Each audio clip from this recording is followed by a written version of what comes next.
Saila, 42 tahun, seorang ibu rumah tangga di Palembang ini mendatangi Polrestabes Palembang ditemani suaminya usai peristiwa pemukulan dengan kayu yang dialaminya.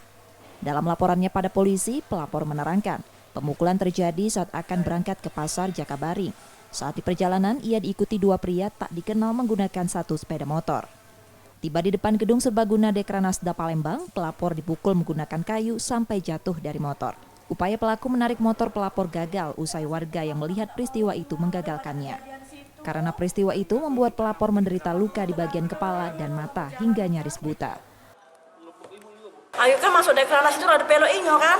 Nah, itu depan gedung serbaguna itu Ayu ini di sadapnya pepet. Jam berapa tuh? Jam 5 subuh.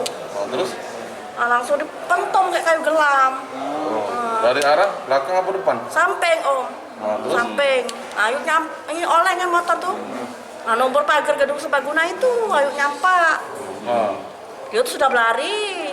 Dia Ayu jatuh, dia berlari. Ayu langsung bangun, tolong Ayu.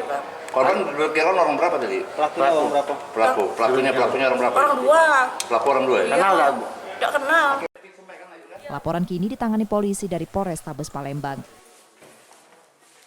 Yudi Kiswanto, Kompas TV, Palembang, Sumatera Selatan.